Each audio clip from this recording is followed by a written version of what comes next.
Hello, my name is Peter Joyce of Sentinel Process Systems. I'm here today to show you the Auto LF for loop filling made by Uniqsis. My company, Sentinel Process Systems, is the authorized and exclusive distributor for Uniqsis systems in the United States. The Auto LF is meant for filling loops automatically so that the researcher can provide and create a library of combinatorial chemistry compounds and products in order to optimize his chemical reactions and reach his research objectives. So with that introduction, let's get to the demonstration.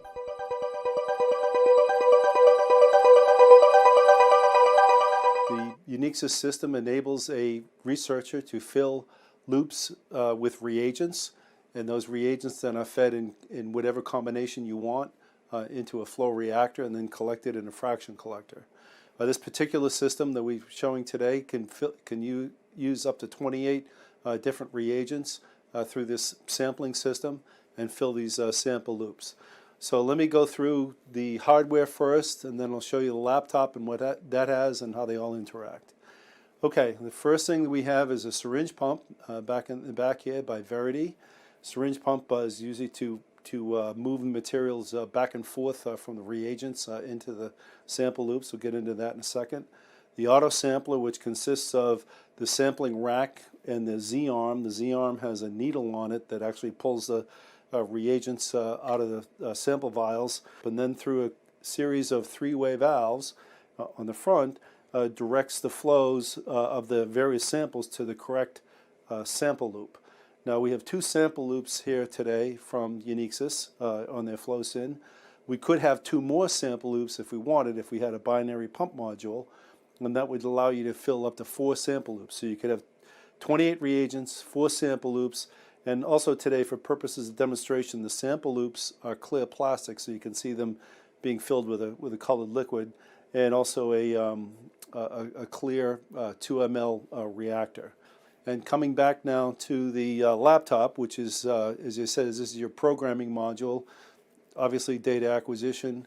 Again, what it's doing is it's allowing you for the automated combinatorial libraries of reagents and flow. So getting back to the hardware again, we have a needle here on the Z-arm that's shown in this graphic right here, a holding coil, which is kind of there in the back, that is actually being filled with your reagents. And this graphic here represents the 2 sample loops.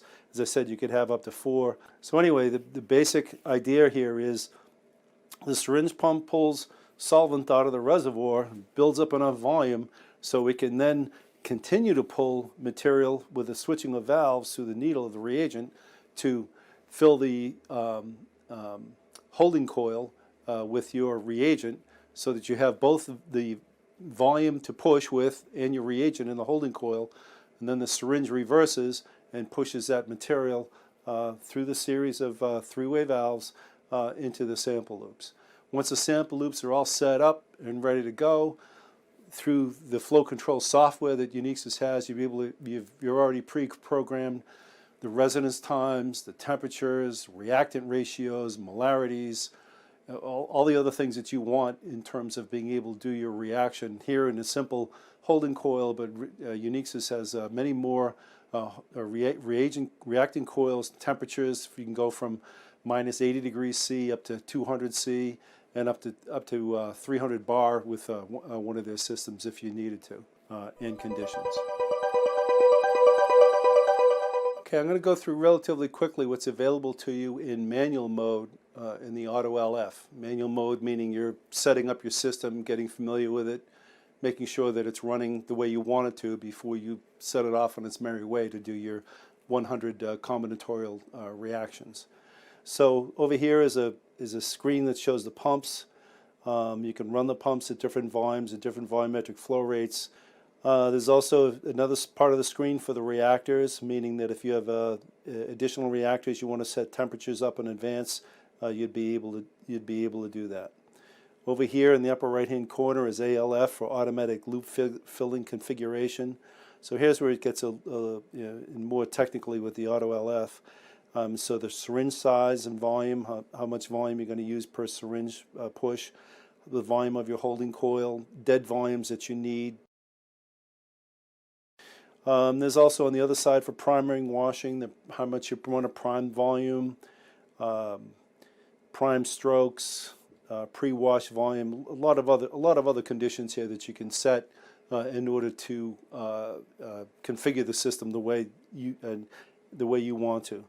There's loop filling, aspiration rate, which is how fast you pull the liquid in, dispersion rate, how fast you push the liquid out, how the size of the air bubble, you can set that. I've got that set at 50 microliter. And then the needle volume is 310 ml. That's already set.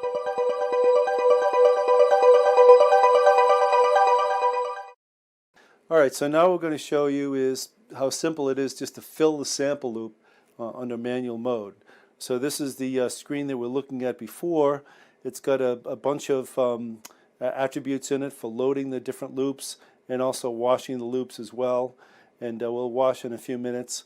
And this is a graphic that I showed you before. So all I'm going to do is I've got 2,000 microliters already loaded in here to load loop A. So I just move the cursor over to there, hit the enter button, and now I've kicked off a sequence of events where the loop is now going to be filled. The first thing that happens is the syringe pulls back and pulls in, it primed itself first. Now it pulls back and pulls in the dead volume that's needed to push everything out. And then the second thing that it'll do is it'll pull in the volume that's actually coming from the by the reagent. So now the needle is in place. It hasn't injected yet. So it will, in a second, after the dead volume is loaded up in the syringe, the needle will inject and even more volume will be pulled out, pulled into this holding coil, and then it'll be pushed out from the holding coil. We'll be able to see that in a few seconds. Needle will move. So now the needle is injected into the reagent vial, and it's being pulled up by the syringe, pulling it back into this capacitance. The holding coil is 10,000 microliters. So the volume that's being pulled in here never sees a syringe pump because there's a buffer here of over 8 ml. So now the syringe retracts. There's a bubble on both sides here now of that volume that's already been set in. Now the valves now change position in sequencing, and the material now is being pushed. The syringe is pushing out, and it's pushing the material out of the holding coil through this line and through this line here, excuse me, and you can't see it, but it's coming around here to this inlet valve, three-way valve. It's coming in here to this next three-way valve, and then going through this line all the way up to the sample valve, all the way over there on the right-hand side, and you should be able to see that sample valve fill with volume relatively soon.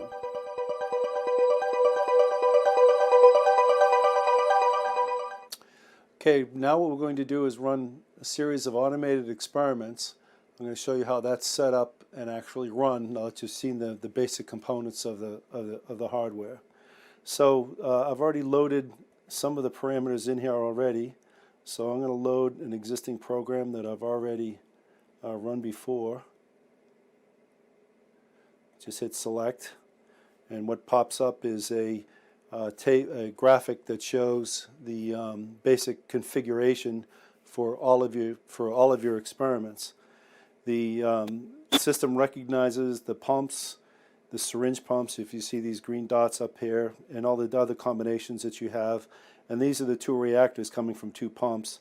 And as I said before, if you had more loops or pumps and more reactors, you'd be able to show that in this configuration. And that's part of flow control. So I've got a basic configuration set up. I've got the coil, the volume of the coil, and also all these icons are telling me what's connected and that everything is fine. So I hit the icon in the upper right. If there was an error, I'd see a red message in this field here. If there was any problem, there's nothing there, so I'm ready to go. So then I hit experimental setup, and this particular experiment shows that I'm going to run 3 experiments, residence times of 2 minutes, 1 minute, and 1 minute. That's relatively fast residence times. We have a relatively small coil, but that's so you can show the fraction collector and how it works. Over here, we're showing the reagents that we're going to run in from the volumes and the loops. And the over here is the residence time. And this, if you had more than one reactor, you'd put that in here. This table up here at the top shows you the conditions for the reactors that you've got, and the residence times, and the temperatures that you'd want to set as well. And this table, as I said, it extends down to 100. We've only got 3 in here today, but that's for judicious choice. Here we've got 3 experiments.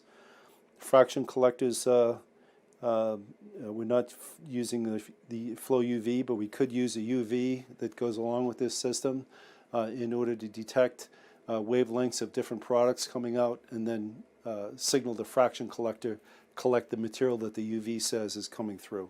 Okay, now we're going to show an automated experiment. I'm going to show how one is set up. I'm not going to fill out all the parameters, but I'll give you a sense of what is settable within the system. As we showed before, this is the system takes a look. These top icons tell you that the system is seeing the pumps, the injection valves, the fraction collector, syringe pump, auto sampler, and this is the reactor setup. These are other reactor setups you could have, and these 2 pumps. This table across the top shows you for each reactor what conditions you set them at, and this is where we have a low temperature PFA coil of 2 ml, so that's what we have set up. And you just fill this table out, and this would be good for all of your experiments. For the set up the automated experiments, and you're presented with this screen that's got a plethora of information, and let me run you through that. This is a table showing the 10 experiments that are programmed for you. This is a ratio of A to B. I have pretty much the same because I just want to demonstrate it. You could set the temperature, different temperatures here if you want, different residence times, and then the residence times for your other reactors. You can see that we don't have a second, third, or fourth reactor, so these residence times don't mean anything. Down here we have the setup for the loops in terms of we're committing 2 ml per loop for these reactions, and the flow rate is now set by the fact that I've pre-programmed the residence time for each experiment through this screen here. So if I scroll down, let's say to a different experiment, then that's going to show up on this dialog box in terms of setting the temperature and the residence time for any one of up to 4 reactors. And what the sample rack is it tells you from where we're going to pick out our reagents to feed. Now I only have 2 today, and in spot B3 I've got our good friend yellow, and in D5 I've got our other good friend blue. And so that's just to show you the fact that the Z arm will go to wherever you designate, and that's what I've done here by setting up this setting up the rack.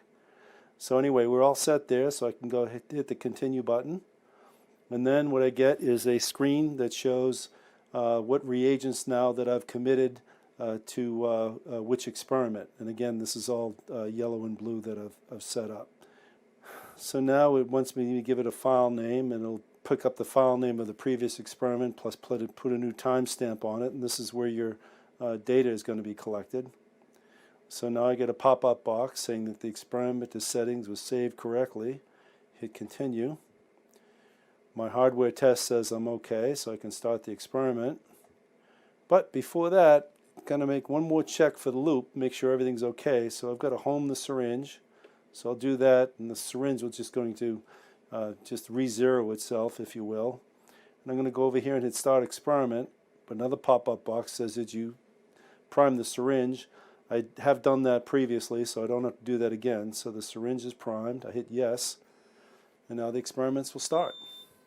And we have all kinds of buzzes and whistles as we get started, and we're showing a pressure plot in the top, temperature plot down here. That switch was a selection valve because we're starting to fill the loop. The syringe now will fill with volume. The reaction will start, and the product will be collected in the fraction collector. The syringe pump is now filling with the dead volume for SIMP A, which is in spot B3, that's our yellow, And up here it gives you a sequencing step which says it shows that that loop is now filling, that's the sequence we're in. As we showed before, the yellow food dye is now filling the holding coil.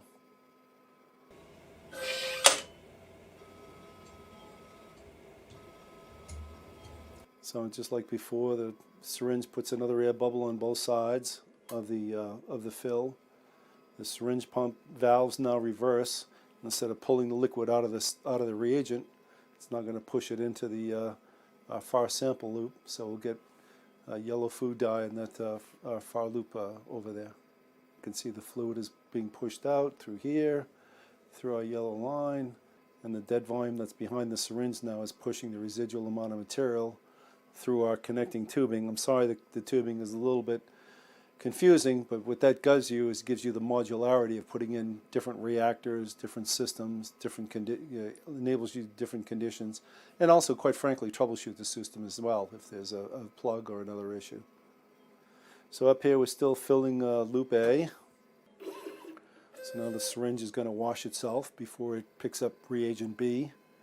And again, these solenoid valves are dedicated to loop A and to loop B. So this is the only common line, and that's washed, and the three-way valve switches based on which one is being filled. This three-way valve, excuse me. So now the syringe is filling to fill loop B with the blue food coloring dye. And if we come over here, I guess we could show this. This is called ALF, Automated Loop Filler Status. And again, this is showing you all the sequencing that we have in terms of, you know, exactly what's happening and when it happened. So you get a sense of the sequencing for the different operations that are happening here.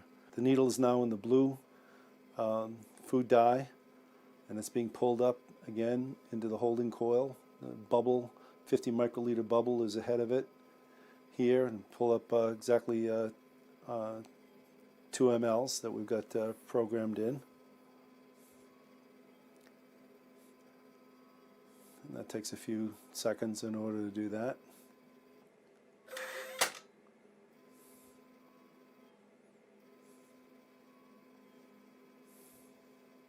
So now it pulls an air bubble on the other side. So there's air here and there's air on the other side. Now the syringe pump reverses and pushes fluid through the holding coil, through, now this valve is open, and then from that line it's going to travel all the way up to the B sampling loop, B loop, it's 2 ml. And you'll see that slowly turn blue as that fluid starts filling that loop. And again, I realize this is simple with food dyes and what have you, but in essence, this is, you want to see how it operates, get a sense of how these parameters go together, how changing them can make a difference in your experiment or in your cleaning protocols, and with that, what you want to be able to do is to ensure that you're getting exactly the reactions that you want and you're not getting any cross-contamination. The system is built to ensure that does not happen. So now we're still filling loop 2, which really the syringe pump is priming itself. All right, we just had a change here. The loops now are in inject mode. So now the pumps have started, and now the pumps are from this solvent feed bottle are now, these are on the high pressure side of the pump. It's now pushing the liquids out of both of those loops into the mixing point, which is right here, and also from the mixing point into the bottom of the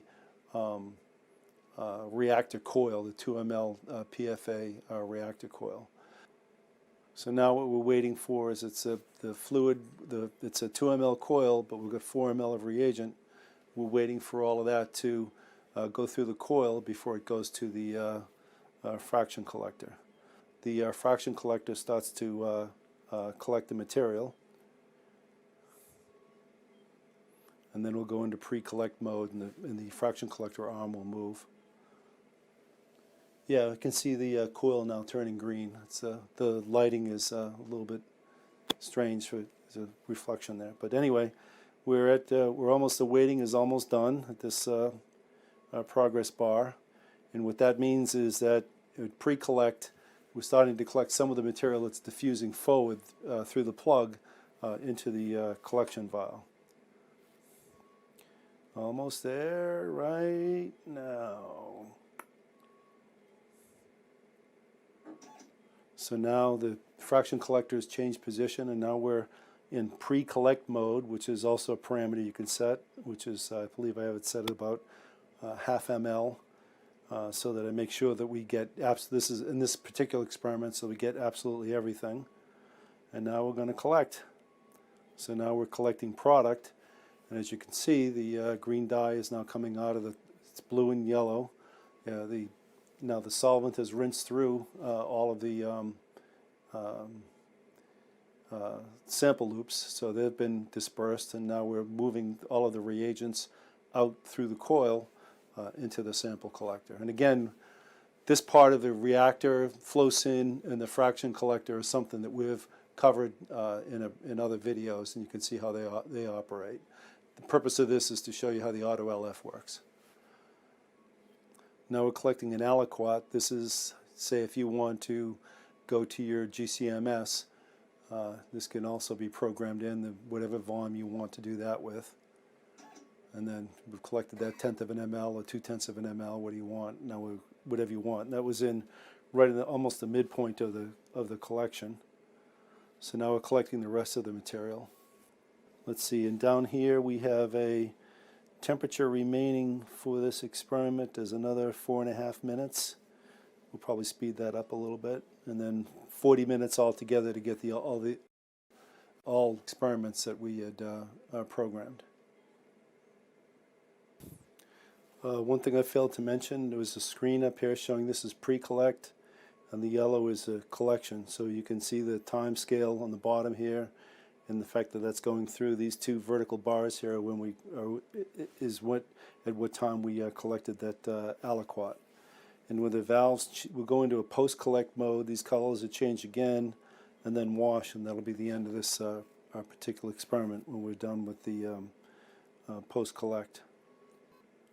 Now what's happening is, this is interesting, we're not finished with that experiment, but lo and behold, the auto sampler has come to life, and it's now filling, and it's going to start filling again the sample loops, so the sample loops can be filled and be ready to go timed wise, so that everything is cleaned out and washed and ready for the next experiment.